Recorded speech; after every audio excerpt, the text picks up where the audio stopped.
Hello again. Temperatures are set to surge on Friday to levels similar to those of last Friday. Yes, we're talking once again about some extreme heat with temperatures, well, certainly likely to reach 36 degrees Celsius. It wouldn't be too surprising if they went even a bit higher than that.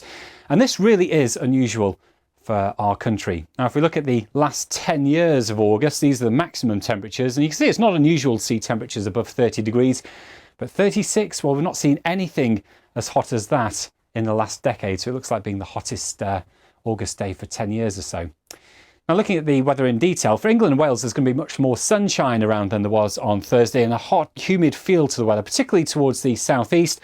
Weather fronts for Scotland and Northern Ireland bringing cloudier weather and some bursts of rain across northwestern areas. Temperatures here about 21 Celsius. The hottest weather down towards the southeast. As I say, 36 degrees at least seems on the cards. And after such a hot day, as we go through Friday evening, those temperatures will be very slow to fall. Now, take a look at this.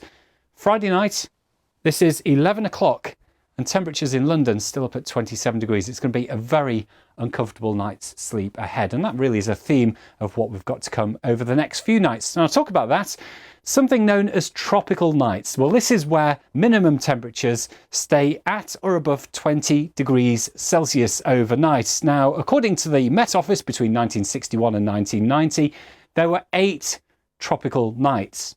Now, take a look at this for London City airports. This is the forecast minimum over the next few nights, and you can see there are a number of candidates of these tropical nights. They are becoming less rare, and that is more than a whiff of global warming that's involved in that.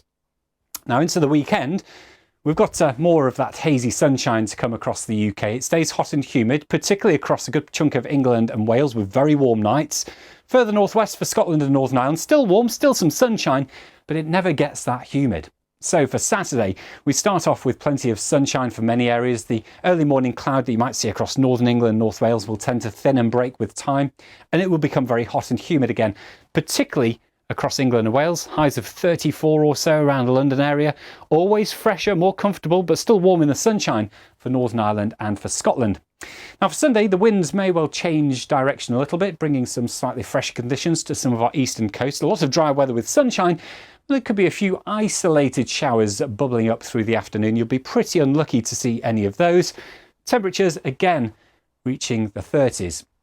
Now, we'll take a look at the weather picture into next week. And it looks like we'll see high pressure still dominating the weather picture, but the high is just beginning to slip a little bit further eastwards, and that will increasingly allow some thunderstorms to move up from the south. Now, there's a lot of uncertainty about exactly the position of these thunderstorms and the timing of those storms as well, but it's a trend that we're likely to see a few heavy downpours, still warm sunshine, still the heat mainly affecting England and Wales with those fresher conditions further northwards. And the heat looks like it will stay around across parts of England and Wales well into the new week as well. But the trend is that things will eventually cool off towards the end of next week.